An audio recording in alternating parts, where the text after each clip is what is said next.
കോഴിക്കോട് വടകരയിൽ ശുചീകരണ ജോലിക്കിടെ സ്ത്രീയുടെ കാല ഇരുമ്പ് കൈവരികൾക്കിടയിൽ കുടുങ്ങി. ഒഞ്ചിയം സ്വദേശി ചന്ദ്രിയുടെ കാലാണ് കുടുങ്ങിയത്. ഹൈഡ്രോളിക് കട്ടർ ഉപയോഗിച്ച് കൈവരികൾ മുറിച്ചാണ് വീട്ടമ്മയെ രക്ഷിച്ചത്. സമീർ സി മുഹമ്മദ് വിവരങ്ങളുമായി ചേർന്നു. സമീർ, കാൽ കുടുങ്ങിയത് എങ്ങനെയാണ്? അപകടമൊന്നുമില്ലല്ലോ അല്ലേ?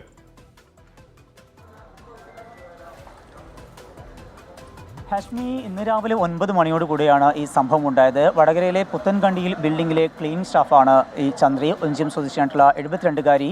അത് അവിടെ ശുചീകരണ പ്രവർത്തനങ്ങളുമായിട്ട് മുന്നോട്ട് പോകുന്നതിനിടയിലാണ് ഈ ഒരു സംഭവം ഉണ്ടായത്. അവരുടെ കാൽ ഒരു ഇരുമ്പ് കൈവരികൾക്കിടയിൽ കുടുങ്ങുകയായിരുന്നു. അവരവിടെ നിന്ന് രക്ഷപ്പെടാൻ ശ്രമിച്ചു. അത് കൂടുതൽ ബുദ്ധിമുട്ടിലാകുന്ന സാഹചര്യമുണ്ടായി. പിന്നീട് അവർ താഴേക്ക് വീഴുമോ എന്നുള്ള ഒരു ഘട്ടമെത്തി. പിന്നീട് നാട്ടുകാരെല്ലാം ചെയ്യുന്നുകൊണ്ടാണ് അവരെ മുകളിലേക്ക് താങ്ങി നിർത്തുന്ന ഒരു സാഹചര്യമുണ്ടായി. ഒപ്പം തന്നെ ഫയർഫോഴ്സിനെ വിവരം അറിയിക്കുകയും ചെയ്തു. ഫയർഫോഴ്സ് എത്തിക്കൊണ്ട് ഹൈഡ്രോളിക് കട്ടർ ഉപയോഗിച്ചുകൊണ്ട് ആ ഇരുമ്പ് കൈവരികൾ മുറിച്ചു മാറ്റി. അങ്ങനെയാണ് അവരെ രക്ഷിച്ചെടുത്തത്. വലിയ ഒരു ദുരന്തം ഒഴിവായി എന്നുള്ള ഒരു ആശ്വാസമാണുള്ളത്. കാലിന് നേരിയ രീതിയിലുള്ള മുറിവ് പറ്റിയിട്ടുണ്ട്. കാര്യമായ പരിക്കില്ല എന്നുള്ളത് ആശ്വാസം നൽകുന്നു. ഏതായാലും ഫയർഫോഴ്സിനും നമുക്കൊരു ബിഗ് സല്യൂട്ട് കൊടുക്കാം. അവരുടെ സമയബന്ധിതമായി അവർ ഇടപെടുന്നു. വളരെ വേഗത്തിൽ ആ ഇരുമ്പ് കൈവരികൾ മുറിച്ചു മാറ്റിക്കൊണ്ട് ആ വീട്ടമ്മയെ രക്ഷിക്കാൻ കഴിഞ്ഞിരിക്കുന്നു. ചന്ദ്രി എങ്ങനെയാണ് ആ കൈവരിക്ക് ഇപ്പുറത്ത് വരേണ്ട സാഹചര്യം എങ്ങനെയാണ്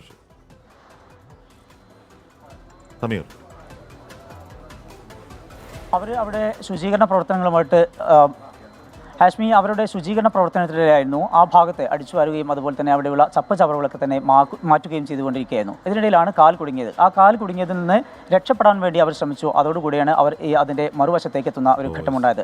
അതാണ് വലിയ രീതിയിലുള്ള ഒരു അപകടത്തിലേക്ക് നയിച്ചത്, അപകട സാധ്യതയിലേക്ക് നയിച്ചത്. അവിടുന്ന് അവർക്ക് കുടുങ്ങി നിന്നു. ഒപ്പം തന്നെ അവർക്ക് അവിടെ പിടിക്കാൻ കഴിഞ്ഞു. ആ കൈവരികളിൽ പിടിക്കാൻ കഴിഞ്ഞതുകൊണ്ടും ഒപ്പം തന്നെ നാട്ടുകാർ ആ സമയത്ത് സമയോചിതമായിട്ട് ഇടപെട്ടു. അവരവരെ താങ്ങി നിർത്തുകയും ചെയ്തു. അതുകൊണ്ടാണ് ഒരു അപകടം ഒഴിവായത്. ആ വേളയിൽ തന്നെ ഫയർഫോഴ്സിന്റെ സഹായം ലഭ്യമായി.